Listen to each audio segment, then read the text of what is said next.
All right, 6:30, call the meeting to order.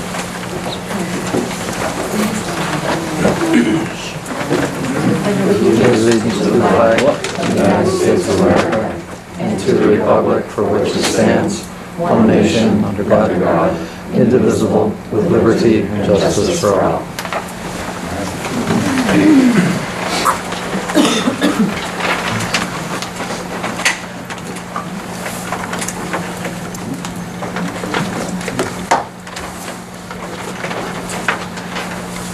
Okay, I'm going to call the roll. Sue Keeney, Vincent Bowman, Here.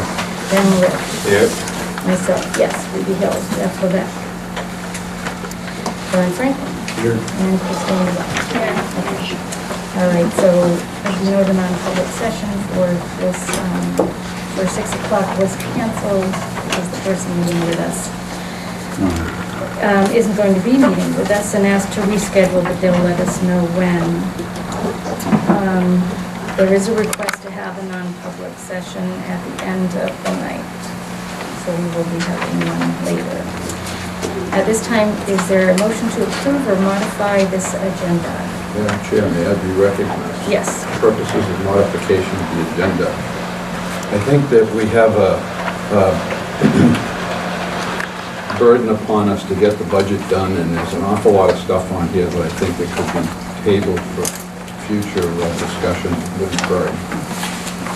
And so I'd like to outline the following items as recommended for tabling, if the rest of the board agrees. Approval of the minutes, section 6. Under section 8, old business, discussion of moving the 7th and 8th grade from middle school to high school, item B.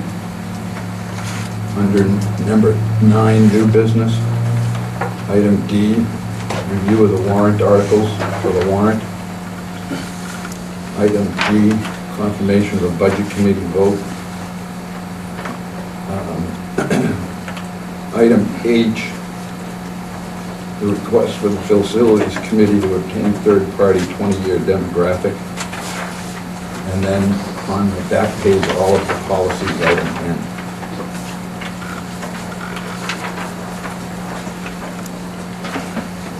I think that will facilitate tonight's meeting. Okay, I second the motion. Is there any discussion? Because my involvement in the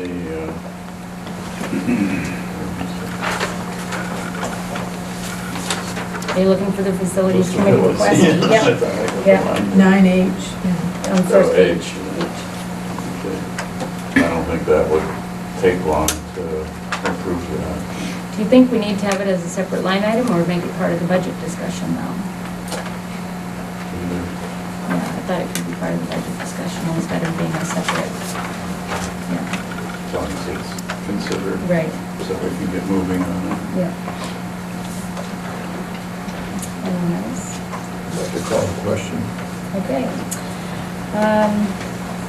All those in favor say aye. Aye. Any opposed?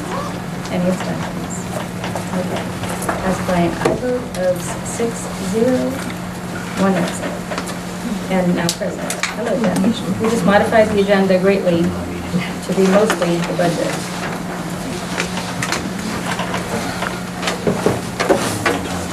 So we're skipping over the approval of minutes, which was item 6, and moving on to public comment. Item 7. Yeah. I know. So at this time, if there's anyone who wishes to make a comment, you need to stand and say your name and where you're from. My name is Michael O'Neill, Straits Road, New Hampton. I come here wearing 2 hats tonight. Some of you know me. First, as a resident of New Hampton and a taxpayer for 30 years. I just wanted to comment on agenda item 9F, the review of the letter from Hill School Board for the next steps. And I know in reading the paper and in following the budget, there's some revenue issues. And I just would hope that the board would consider all options to try to negotiate a fair number for this so that we can try to get these students into our schools and get the extra $700,000 or $800,000 a year in revenue. I realize it's difficult to put our fingers sometimes on the total cost of these students, but I really think that we need to look at all options to try to get this revenue, because it's not going to happen again. And then the other thing is, that I also do represent Hill. I used to be the business administrator at SAU 18, so I would ask that we could schedule a meeting as quickly as possible, because obviously time is of the essence in trying to get this together so that we can get it on a warrant. So, thank you.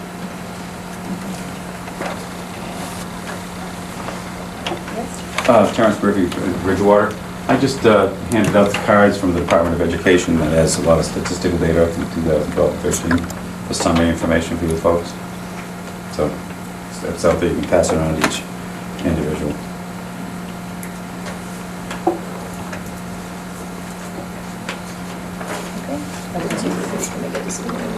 Yeah, I mean that, yeah, we're gonna have to put it aside for now because it's like correspondence.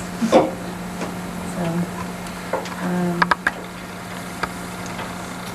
and then there will be in the next round of correspondence.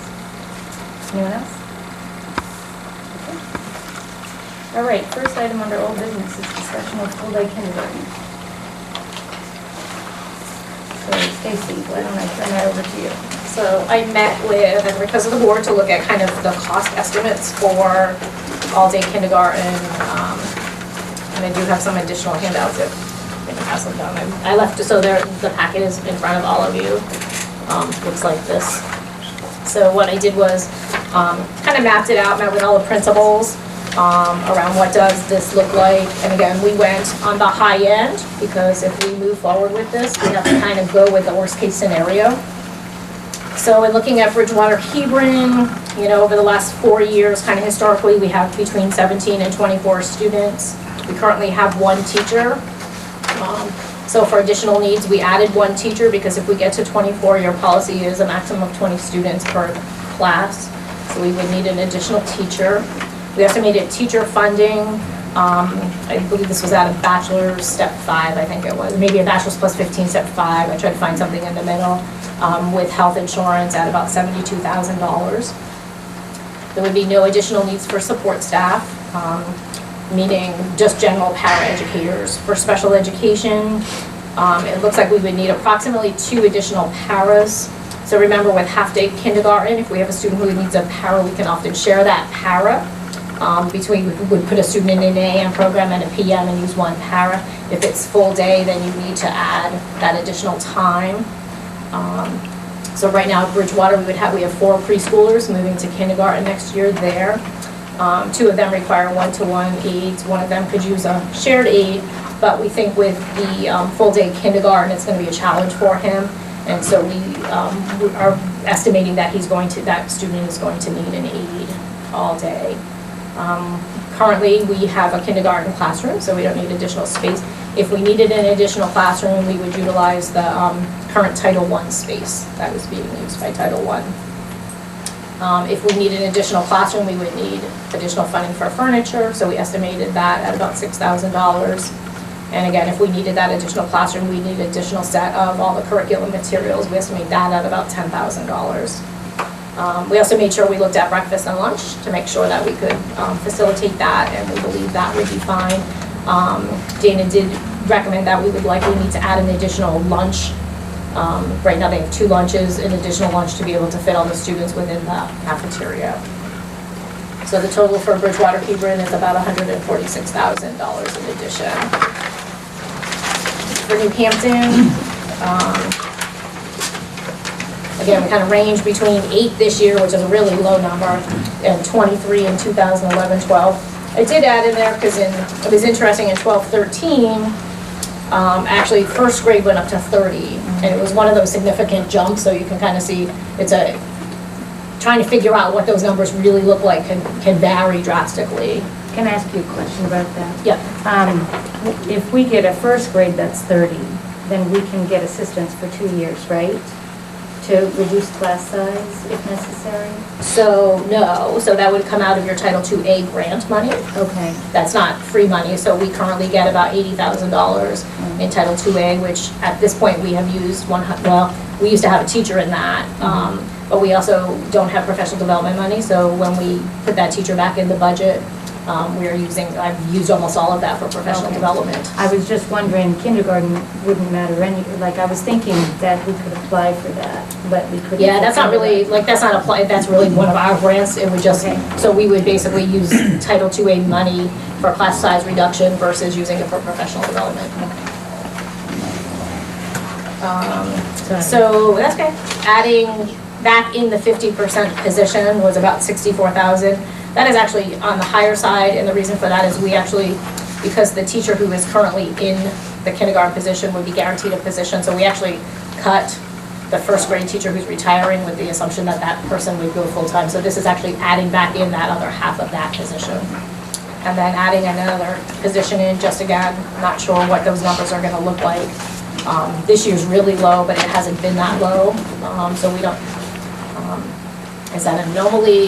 It's hard to tell. Support staff would need no additional funding, special education needs, again, based on, one assistant based on potential numbers, so if we ended up with one class of 20 or 21, the other schools have just a general para in that classroom, so we need a para, and also based on the students, the needs of the students in that class. Space, if we, there's currently one classroom for kindergarten. If we needed an additional, a second classroom, we would move art and music to a cart, PT and OT would move to the hallway, and one of the upper grades would move to Little Red Schoolhouse, and that kindergarten classroom would take on whatever space that upper grade was in, whatever classroom. Again, if we needed an additional classroom, the same furniture and curriculum materials would be needed. Because, so Ann was suggesting that we wouldn't have enough, and I have not confirmed this with Bill, these are really rough numbers, but would need to add some additional time to, we have a part-time position there to increase the student, if we had 1 or 2 classrooms there, to increase that. So that was adding on just 2 hours a day to that part-time position, that's just salary. So New Hampton was estimating, again, the highest end you could come to was about $187,000. Question. At the last meeting, there was mention that there were several New Hampton kindergartners that are going to private school so they can go all day. Yeah. Was that tried to determine how many? No. There was no way I could figure that out in the time. That's one of the reasons it's prudent to consider The high end, of the right. spectrum. Just because we have no idea right now. Because if we offer it, it's probably going to be attractive. Right? Correct, yeah. Danbury, again, kind of fluctuates between 17 and 7. Obviously, this year we have that huge bump, which is kind of, again, another anomaly. We currently have one teacher that's teaching, that is currently teaching K1. Of course, as we know, we've split that class now. And I did put in here because next year it's kind of interesting, the setup of the different classes and where they're at. So we are looking at a combo 2-3 classroom, which would be 17 students, and a 4-5 combo, which is what we have now, which would be a class size of 27. So we're again looking at what those combinations with the teacher staffing, they need to have 2 classroom combinations to make it work. Support staff, special education needs space. We would currently use the current kindergarten classroom, so there's really, at Danbury, we think we could cover what our needs are for kindergarten without any additional funding. At Bristol, again, we hover around that low of 30, high of 39. We would project that at Bristol, if we offered full day, we would probably likely have more students than 40.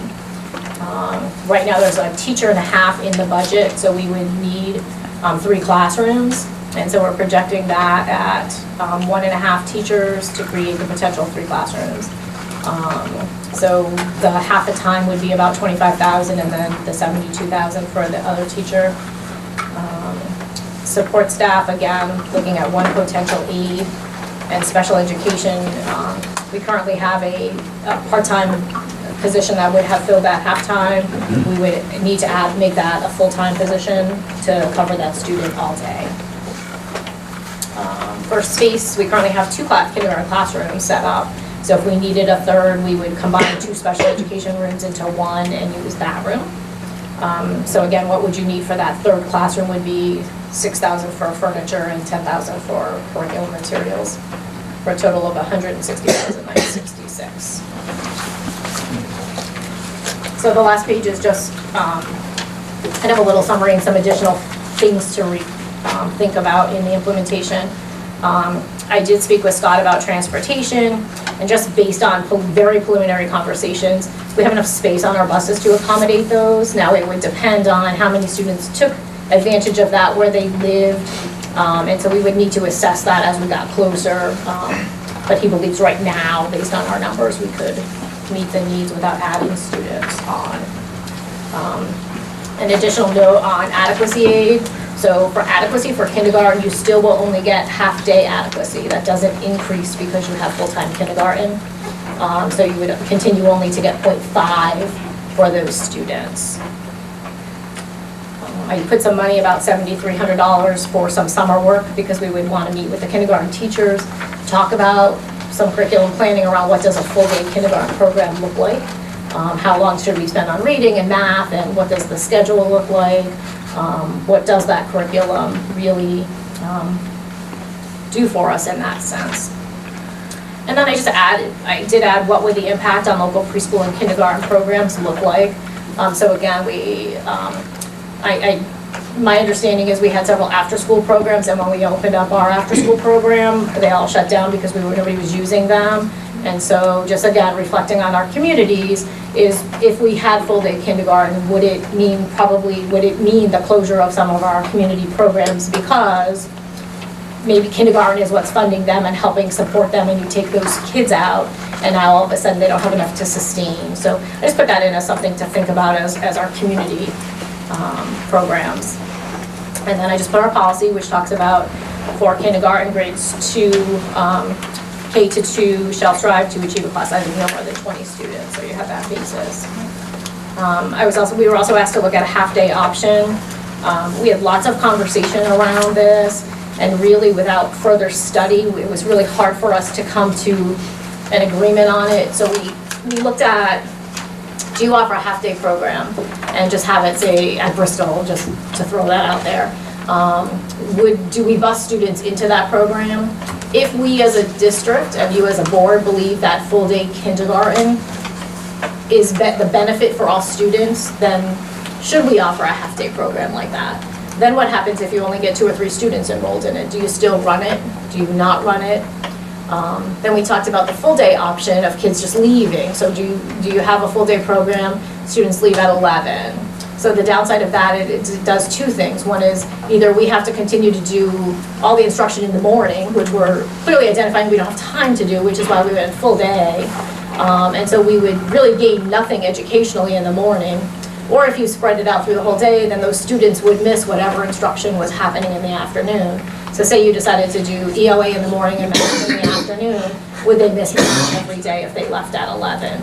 So we as the administrative team really felt we needed some more input from the teachers and conversations around that before we could actually say, here's what we would recommend.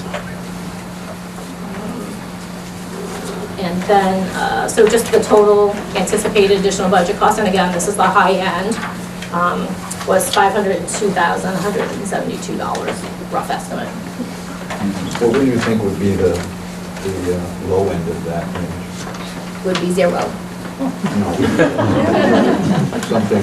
something toward the low end. What would you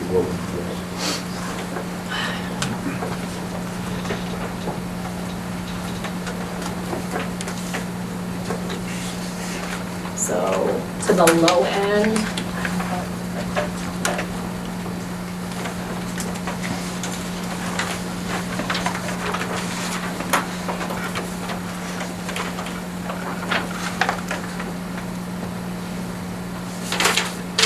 so if you went Bridgewater, assuming we didn't have any more students, you could say 29 and 29, so 60,000. Like if you didn't have to add a classroom on, but it looks like the preschoolers would be kind of a given. New Hampton, again, low end, would be adding the $65,000 back to that teacher because you would leave her full day. And the special ed position, so I'm not adding these all up, but 60 and 60 is 120, 150. Danbury would be nothing. And Bristol would probably be at least the halftime teacher, if not the other. And the aide, so 150. So we're looking at 350 to 500,000. Yeah, kind of in that range. Okay, fair enough. Madam Chair, may I? Sure. Stacy, for the half-day program, would it be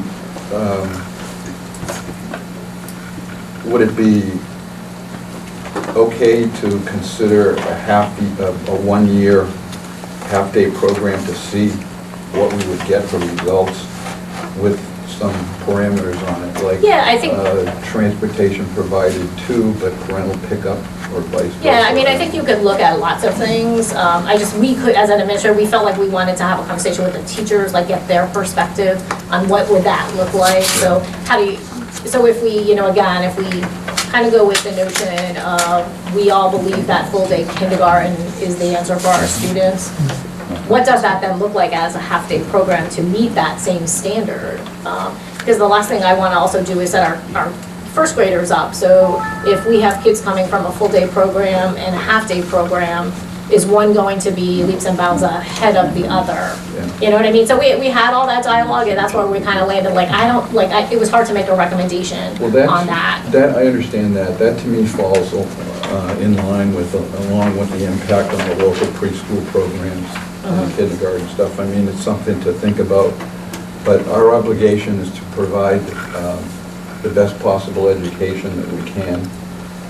I see absolutely no downside to adding full-day kindergarten to that goal, coupled with improvements with having a curriculum coordinator, and frankly, having you here to coordinate the overall personnel issues that we've gone through over the past several years. So it's time for us, I think, to focus on improving student outcomes overall, and I see this as an investment of $350,000 to $500,000, which may end up being somewhat of a contingency fund for us if we are able to get away at the low end. I'm glad that you did the high-end calculation because I'd like to budget for that. I see it as being a very positive thing.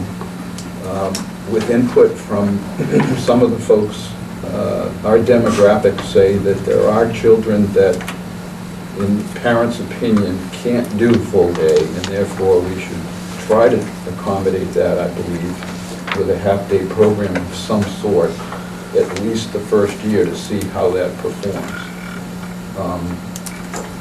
And the parents have the option of taking advantage of it or not. So that's my feeling on this. Thank you for going through the effort. Question, you had noted that Bridgewater, Hebron would need extra special ed teachers. Paras, support Yeah, them. paras. But in Bristol, even though they're a lower demographic area, you did indicate that. It's all based on the student population, so they just may not have a preschooler going into kindergarten that has those severe needs. So, That's based on knowledge of current preschoolers. yeah, right. Yeah, So that easily could add an additional all-day para as yeah, well. and that would be no matter if we had half-day or full-day, if a student shows up that we're not aware of. I mean, we have to meet those needs, we have to meet those needs, yeah. And we base this just on what we, for those kind of pieces, what we actually know and exists. Yep. There's three things that have occurred to me. One of them is, if you don't have a half-day kindergarten available, would that tend to push some of the students in the other direction to go to private programs or be homeschooled? And they wouldn't get that transition. I think that transition of a half-day is valuable for a lot of kids. Also, the budget. We're looking at trying to cut over $800,000 from the budget tonight. So we have to find we would have to find another $350,000 to $500,000 somewhere to cut in order to have this, I'm thinking.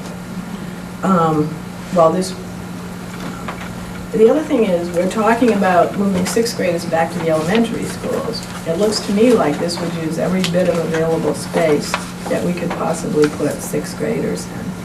So that's just the three concerns that I have.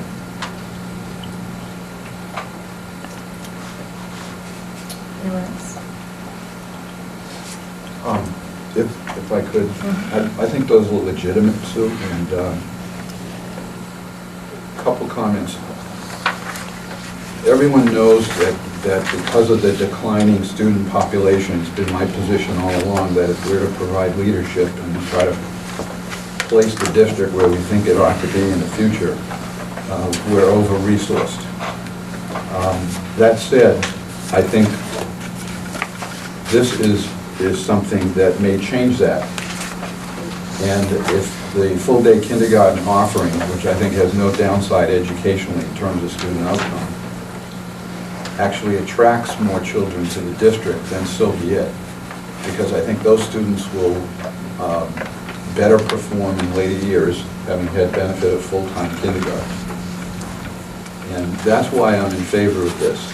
And that would go a long way toward justifying the resources that we continue to believe we're over-resourced on. It also may have the following impact. If we are successful in doing this current year, then it may have the very impact that you suggest and prevent us from going to a K through 6 model as a result of space needs. Frankly, I'm banking on the downturn in student attendance to probably not have that impact, but we'll have 2 years to know. As far as the impact on the budget, I don't know that we have to cut 800,000. I don't know that we have to cut 1.1 million, but we have an artificially high number, in my opinion, in the budget right now. And we need to structure the budget for what we believe it should be, and then go from there and kind of work our way up, I think. I've identified a few cuts, and they're modest. There's only 250,000 or so. But I think we're not sure how much we would need to cut out of the high number right now. There's also the possibility of doing this as an additional warrant article that could be done from the floor, because we have to adhere to the tax cap, but that doesn't mean that if this work is something that the people at the deliberative session want to do, they couldn't choose to fund. They could. So I think we've got the flexibility we need if we want to do this. I think it's going to be a philosophical choice for us. I think we might not be able to make this decision until we get through the budget, to be honest with you. I think you're probably right, now that we have the numbers. Yeah. So, are you okay with moving on? Okay, the next thing is discussion and adoption of the budget.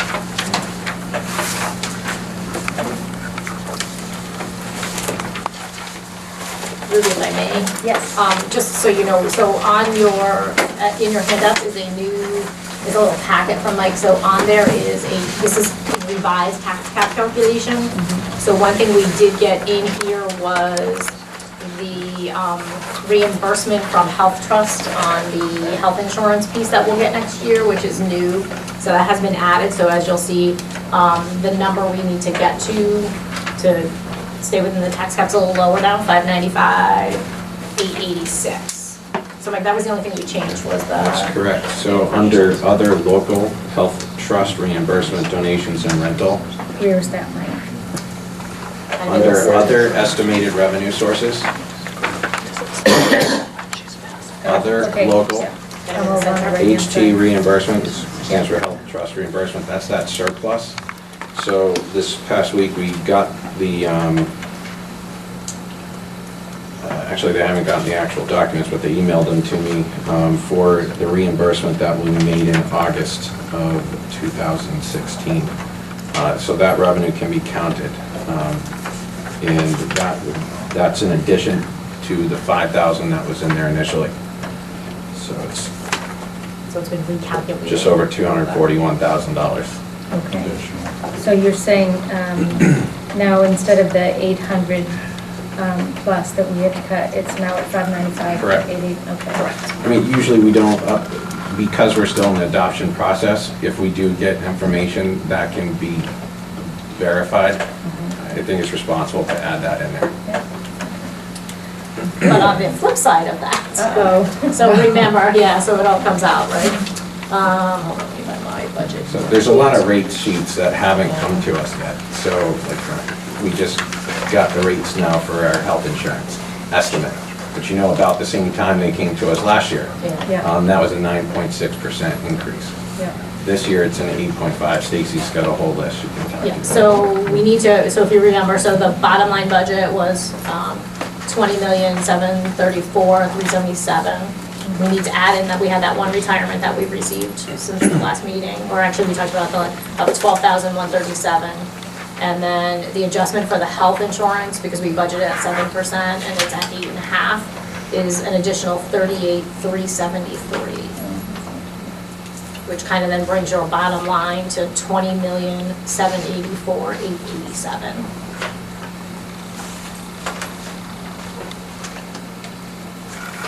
What was that number? 20,784,887.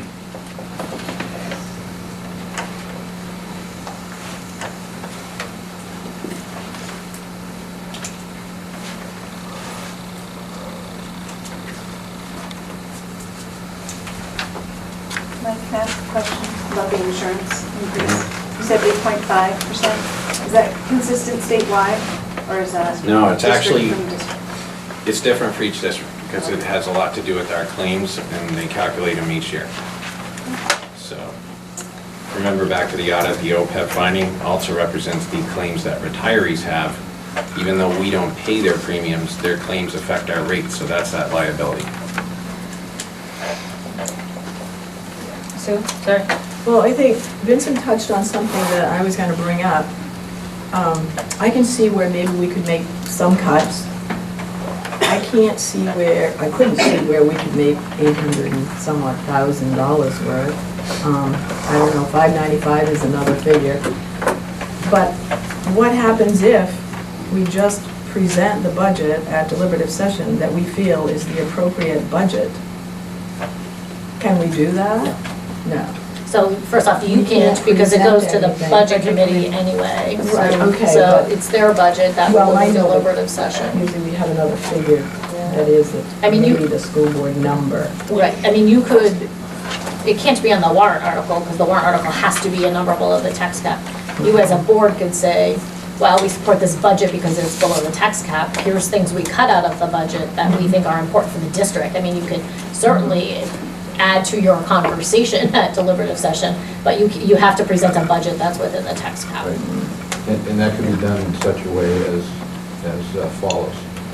For example, we cut out a program of $200,000 for our phone system. That if it's so chosen by those present today, you could add that back in. Yep. Or anything like that. Absolutely. I'd rather us make the cuts than the budget committee. Well, Well, you have to present the budget committee with a budget. Yeah. yeah. So But I mean, I'd rather make those value judgments than them. yeah, but they're gonna make their decision as well. Yeah, right. And it's that budget that's gonna go to the floor, and who knows what that'll end up looking like. The other thing that we could consider, and Mike, I asked for your assistance on this. We decided to retain a fund balance of $405,000 or so out of the $1.4 million or so. Could we not reconsider that and retain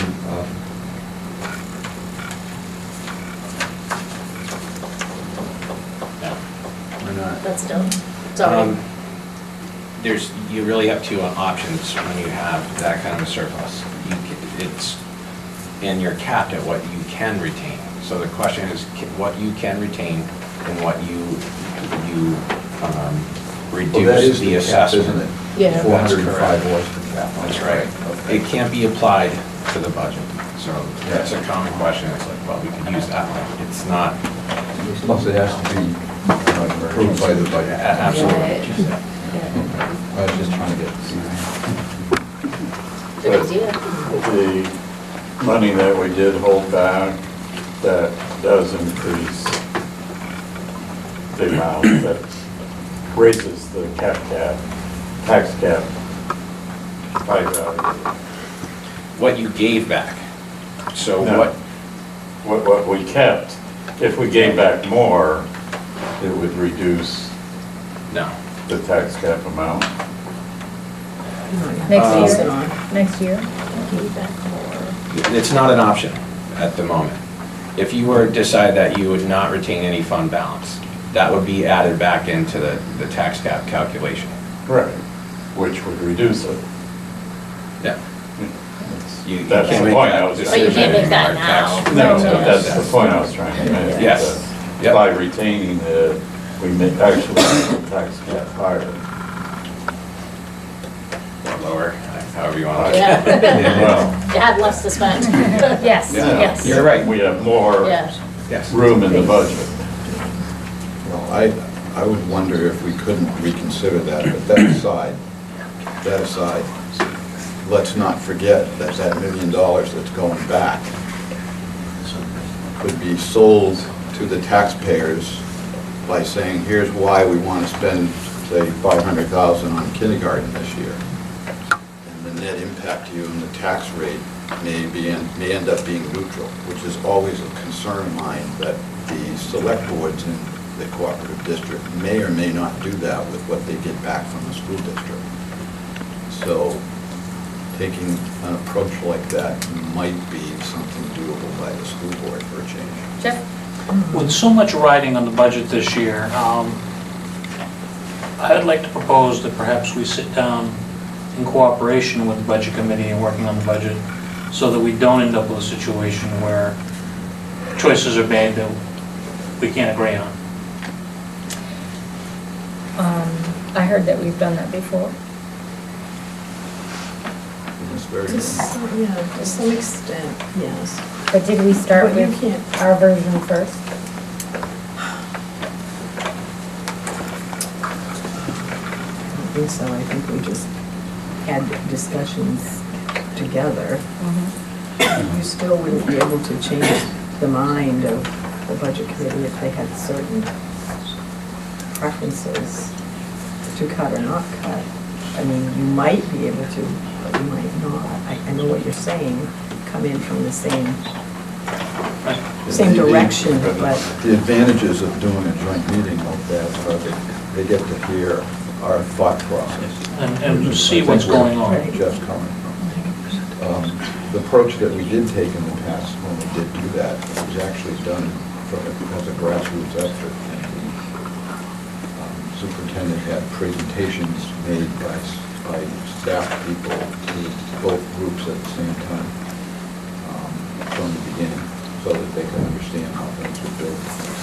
So there was a little more to it, but it resulted in a couple of pre-meetings where we sat down and had dialogue. Well, It's still their independent decision. Right, Right. right. Well, I think probably some of us came with ideas about how to get this budget down to where it should be, and that we should have that discussion among ourselves first. So, if you're ready.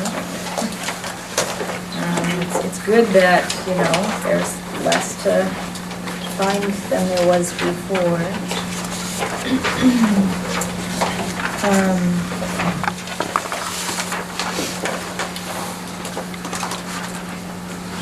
So I'm going to start with the, well, actually, I'll ask if there's anybody that wants to start with their suggestions.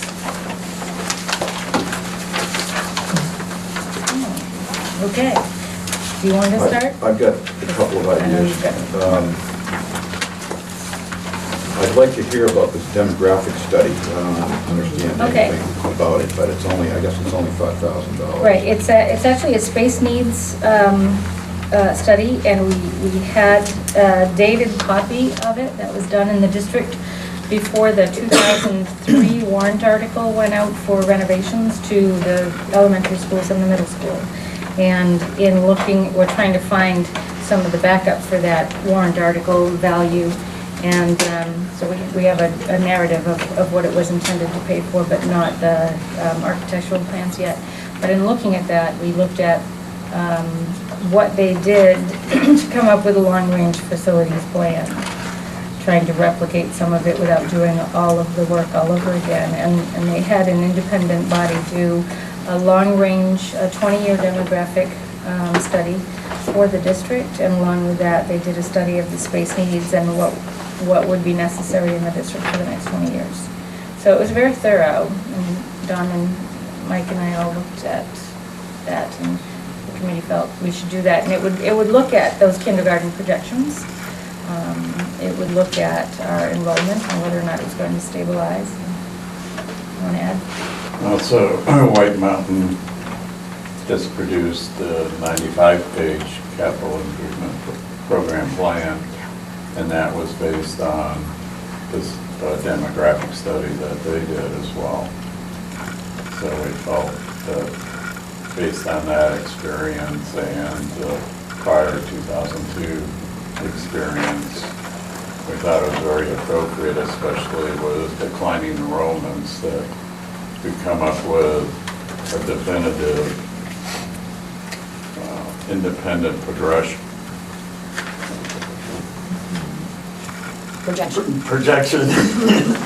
of what the study would think our enrollment's going to be, and then apply that to our facilities. It was just really comprehensive, too. Well, my thought on the demographic study for our district, again, without being real familiar with it, there's so much data that's telling us that the trend is downward at the Department of Education. I think it's gone from like 238,000 down to somewhere around 195,000 right now. The state continues to drop. And we have oodles and oodles of space in all our facilities right now. Projecting what it's going to look like for the next 20 years, other than knowing that the state population is going to get grayer and grayer for sure. The question at the low end, I think, is not as important. I believe it's more philosophically important for us to improve student outcomes and make a decision like adding the full-time kindergarten, which would then solidify our declining enrollment. I think this month's number is down 1158, is it not? Which is down a couple again. So we continue to head south, and if we made the philosophical choice to stabilize that, which is, I believe, what might happen if we offer the kindergarten approach, again, hoping in a very few years to improve student outcomes as a result of having done that, then we're going to have a more solid scenario for us to determine whether we can continue to justify our existing resources. To spend $5,000 on a demographic study where there's oodles and oodles of information available to us for free of the Department of Education, I think that's a candidate for cut. It's not just demographics, though. They also study this type of space that we have for the purpose of educating. So it's not just saying we have X square foot, you know, they do all of it. I'm sure it's a thorough job, and it's probably worth $5,000 to do it. I just don't see that in this year's budget. I think we need to get a handle on improving student outcome, and this is the first year we do it. We can get behind the teacher's contract and get that passed so that we don't lose quality teachers, and we can get behind kindergarten to get that in place so that philosophically we're behind improving student outcomes and assisting the district and the superintendent in every possible way to do that. So my candidates for cutting the budget happen to be the phone system at this point, which is about 191,000. From the 1100-733 budget, furniture of 25,000, and administrative raises come in at around 22. Can you repeat those three? Sure. 25,000 for furniture at 1100-733. Function and object code. The phone system, I don't have that function code number. That's 191,000. And then the total administrative raise package of 21,877. That's almost 250,000 if you include the demographic study at 5,000.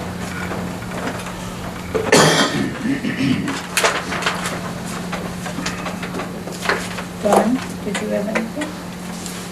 Just in response to the demographic study, we tasked Stacy to come up with a K-6 plan.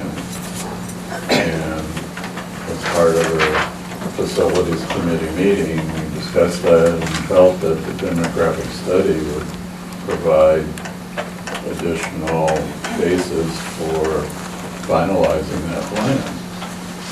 So how can you cut that and still require Stacy to come up with a plan? I mean, the study's a good idea. And then, just like the old Huda report, it's an outsider coming in, doing it. And that's what they do all the time. And they have statewide and region-wide information to access.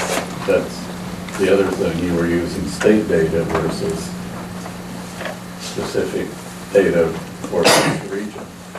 No.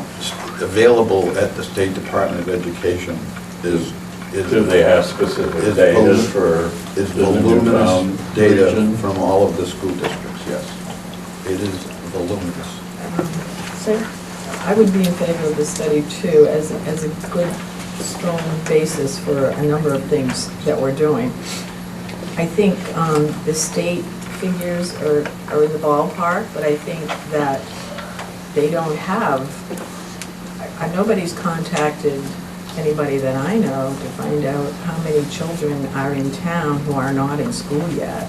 They're estimating, but I think if you had a study done just for this district, you might get a little bit more information.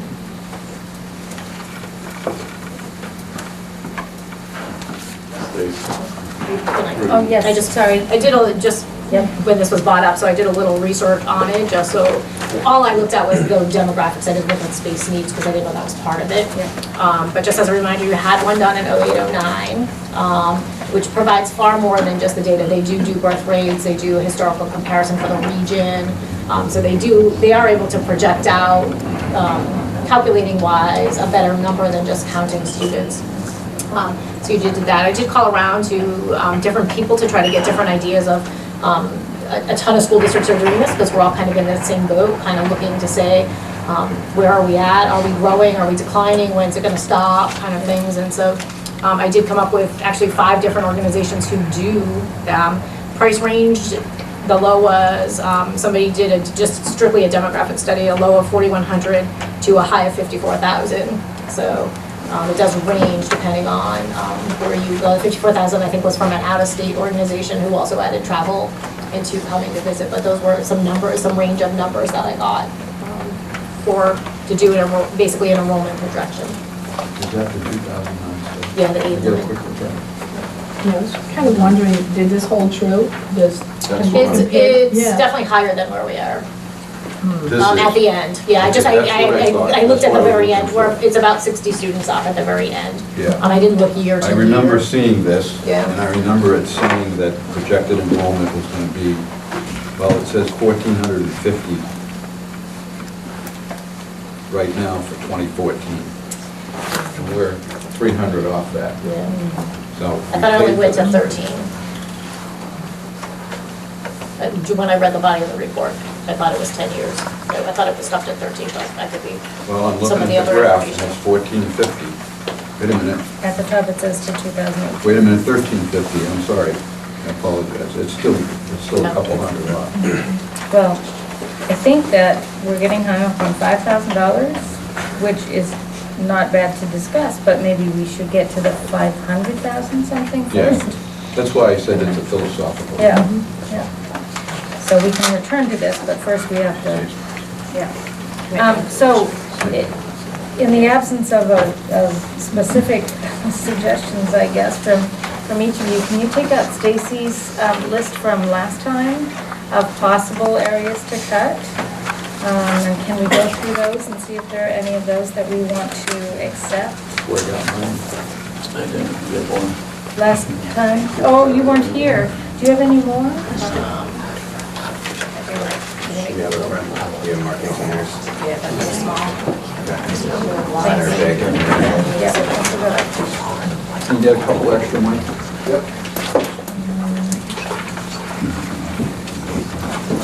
Okay, so, What does ELO stand for again? Extended learning opportunity.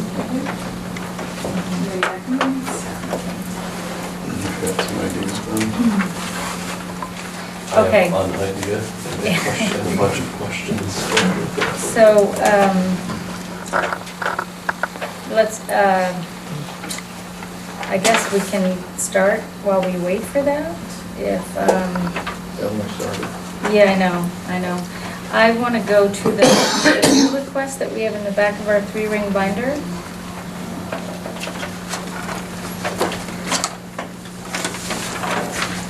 And look at each of those.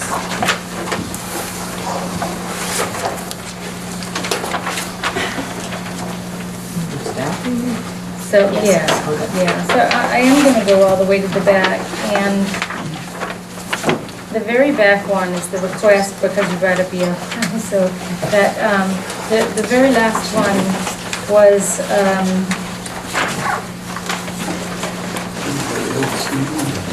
family and consumer science teacher increase, and I agree, I think this is a great thing that she's got enrollment up, and that this one should be left alone or approved. That's the lady here at the high school. So that's going from .75 to full-time. So we work our way through each of these, since we know these are above last year's budget. Any comments on that? Is that already, that's not in the figure yet then? That's in the budget. That's in the It's in the budget, Yeah, okay. yeah, so I'm just. All of these like, have been budgeted. So I'm sort of discounting that, right?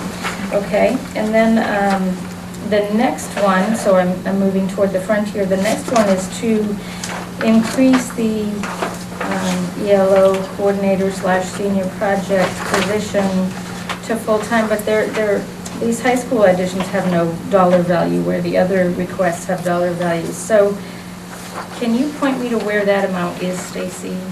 It's gonna be spread out, so, because it's gonna be the change in the teacher.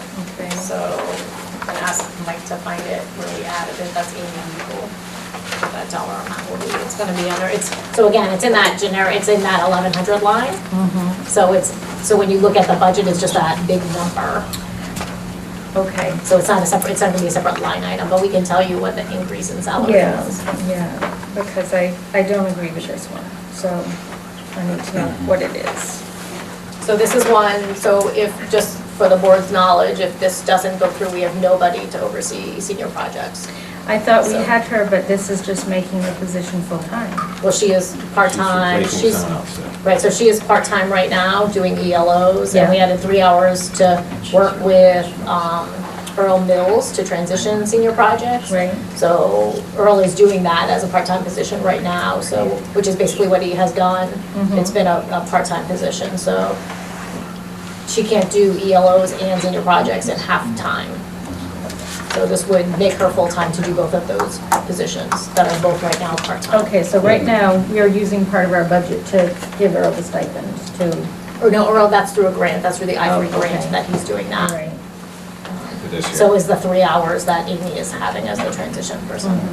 Okay, fine. So that grant isn't available next year? No, that was a grant that we received that I believe ends this year. Why couldn't a senior project coordinator be a stipend type position versus? Well, we just don't, so again, you have to find the person who has the background and experience to do that.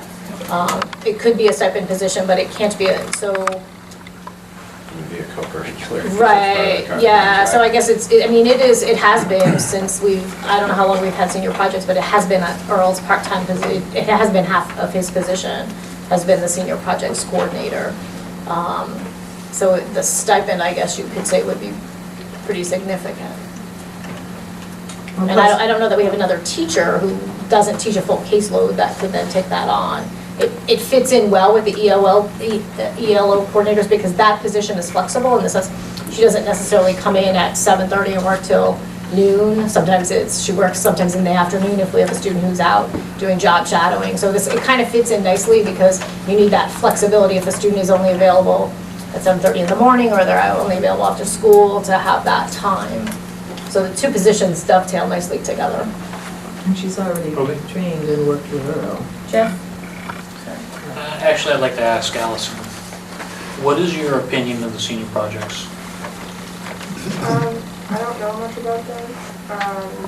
I'll learn more about them later in the year, but I've just learned the requirements for graduation funds. I don't know what the value of them is. You have no opinion? No, not really. That's fair. So Jeff, if I can add, so when I came here, I'm not really 100% sold on senior projects. The high school administration knows that. I want to see more rigor in them. I want to see it as a 4-year build-up to senior projects. That, the freshman year, there is some expectation you're looking at, what are what are careers you want to look at, and that it's a 4-year process to get to your senior project. Right now, they really are at a senior year, and so we need to develop that. I've looked at the senior projects. Some of them are nice, some of them show a lack of effort. Yep. My concern is, what are they costing us financially as opposed to what is the benefit? What's the cost benefit analysis here? Should we stop it for now and revise the program and come at it with some forethought and some direction beyond what we've done so far? And I think that's our goal of having Amy do them, is that she's working with Earl on what they've been doing and to be able to transfer them. Honestly, if senior projects stayed exactly as they are, I would not support continuing to move them forward. Because I think that some students get absolutely 100% value out of them. I think they work hard, they do a really nice job, and then there's other kids who say, what's the easiest project I can get away with? I can create a board and write a paper, and so I'd like to see it more of a career focus of what is it you want to do some, maybe their sophomore or junior years, do an internship and explore that. So really making it far more embedded in a 4-year process that as a senior, it's the culminating event of 4 years, not just it's kind of the first time we talk about it and decide on what we're doing. So but essentially, it's going to take some time to get there. Essentially to this point, it's been grant funded. So No, it has been district funded. Earl Mills has been doing it. Okay. So what does it cost us in Half real a dollars? part-time position. So in real dollars, what is that? 20,000, 15,000? Well, it depends on who the teacher is. So if you had a $50,000 teacher and their part-time is 25,000. So depending on who the teacher is that's doing it. But we just saw that teachers are about 72,000 with the benefits. Yeah, so right? Amy is not on a teacher's salary schedule, so she's a little lower. Okay. And there are no credits for this. I believe they do get credit for it. They get credit? Yeah. It's part of the graduation requirement, so I know. if you were to cut this position, and cut senior projects, we'd have to go back and look at, because it is a graduation requirement approved by this board. So do we know, Mike, what the difference is in making this full-time? About $30,457. Including benefits. Yeah, so obviously her. going full-time is more benefit eligible. I looked at her part-time position with FICA and retirement, the new rates. Actually, it would just be employee retirement. No, I'm sorry, it does not include, she doesn't, because she works under the 30-hour threshold. Right now, that's just her current wages, FICA, and I subtracted that out from what is actually budgeted for her entire position for next year, including New Hampshire retirement, and health insurance. Okay, so it would be It's inclusive of everything. 457. Okay, and she's not on the teacher contract? Yeah. Nope. And she She's a wouldn't be? specialist. Okay. Yeah. all right. And, I mean, if you want my opinion, which I haven't asked for. No, go ahead. I'm always- I mean, I would prefer that position over increasing the family and consumer science position, only because that's a requirement for graduation. Family and consumer science is not. And so those would be just offering more electives to students. I support both of them, and I think they're both great options. If you had to choose one over the other, just because family and consumer science is literally an elective. I know, but I think that's a department I support. But we could make family and consumer science a requirement Yeah. instead of senior projects. You could. And then we would have a lot of kids Then we probably need who know more how to than eat well on a budget, Right. honestly. And Maybe it bring their own would go a long goals. way toward educating them in terms of obesity and healthy lifestyle. John? Question on the additional Chromebooks cards. What's the justification for that? Can we finish the staffing increases first? Sorry. Okay. So the next request was from Ms. Halloran for a classroom aide / interventionist. So my first question is it an aide or is it an academic interventionist? I think it's probably a combination of both. I think just based on the increased numbers there, they're just lacking people to do a whole lot of things. Right. The only reason I ask that is because the academic interventionists are specialists, right? No, they're not. paras, they're support staff. Okay, so Yeah. they don't get a different help? No, they're Okay. they're 100% support staff. Okay, all right.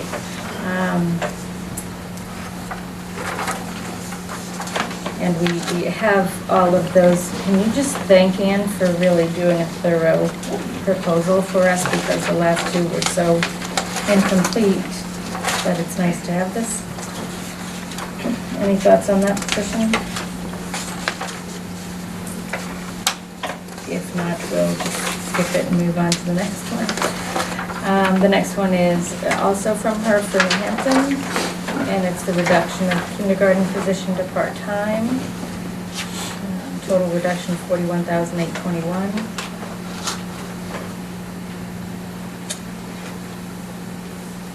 Any comments on that? Yeah, I don't think I'm gonna be in favor of that. Okay, so you'd be adding that back into the budget? And actually, that is, so just Is so you that know, part those- of your, so that is part of that proposal, that is actually that Proposal for number. New So Hampton. they put in estimated numbers and changed them, but that is the 60,000 that would have to go back in. Okay. Okay. So, depending on what we do with kindergarten, we'll leave that one alone for now, yeah? Okay, and the next one also from Ann is to make a part-time position full-time for a classroom interventionist for a total cost of $18,918. Any comments on that? Okay. Now, yeah. Is this essential? I'm reading it.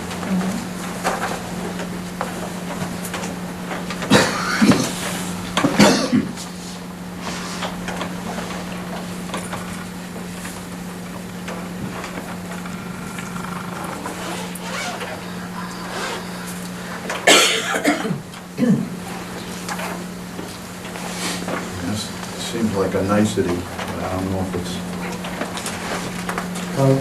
critical. if, like a new special ed student comes in, how do you just move the money around to So if a new, add a para? so one is, I don't have any authority to just hire a para, so you'll see on the agenda, we have the request to add an additional para and a half to the middle school. So if a new student moves in, and we have been, so one of the things we did when we cut all the paras last year is we've this year refocused and repurposed and moved people around and made it happen. We are just like at the middle school, there is no more bodies to move around, and we've had some significant increases in our special ed population there. So we come to the board and ask for additional staff and explain to you where that money's coming from. But from a budget perspective, then you would have, because the budget's already been set for Right, you have to this year, find the money then you have to move the money from someplace, exactly. So that, in effect, if this para was actually needed, that would have to take place. Right, this year, absolutely. Well, talking for next year. For next year, right. So if the board didn't approve the addition and we found we needed it, then yes, we would have to come back. We'd have to find the money in somebody's budget to increase that. Yes? So this looks like they will have more students requiring assistance next year, Or it looks so they're trying to. Trying to plan ahead, yep. And again, Danbury is one of the schools, they have so few resources. You know, we don't have a lot of staff there, and an increase of 20-something students has had a pretty significant impact on that building.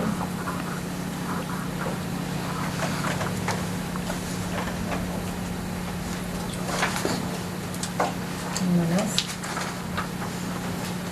Okay. Let's move on to Ms. Holton's request for a second preschool.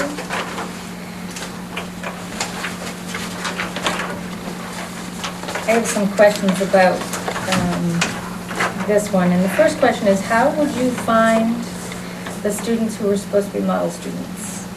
It's a process we'd have to go through. I would reach out to other districts who have early childhood programs that include both regular and special education students. So we would have to work together and collaboratively with the building administrators and teachers to figure that out. Would it be a lottery system? What would that look like? Would we charge tuition? There's a lot of questions to answer, which I did not include. So if we decided to charge tuition to the non-disabled students, that could be a small revenue source, but you don't want to charge so much that it would prevent families from enrolling their children. We used to have preschool once in a while, like every few years, for some reason we'd have it in Danbury, and it was a lottery, and there might be like 4 spots. This has to be, because of the rules, it has to be, at least half have to be typically developing students. Yeah. And do they have to, my grandson used to be one of those students that went in, but he only went in 2 days a week. So do they have to be there every day? Anytime the program's open. So you could decide there are different classes. So currently the preschool, some students come 3 times a week, some come 4 times a week. So you would set up programs like that. What you want to do is try to have that class consistent. Yeah. You know. Yeah, and where would they go at Bristol Elementary, like physically? What room is available? It would probably be it would probably be the alternate to the preschool program, which would, to the additional kindergarten, would be taking 2 special ed classrooms and combining them into one. And then where do the special education students? They would just be in one classroom versus 2. Oh, okay.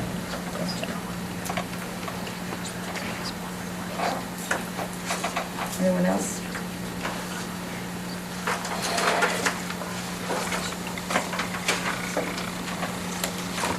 Okay, so we've worked through review, I guess, of these additional staff requests. Do you want to go to Stacy's list now of proposals for possible reductions? I've got one that I think isn't on here, and that is the addition to substitute pay. And somewhere I identified that. I think it was like $10,000, but maybe it was even more.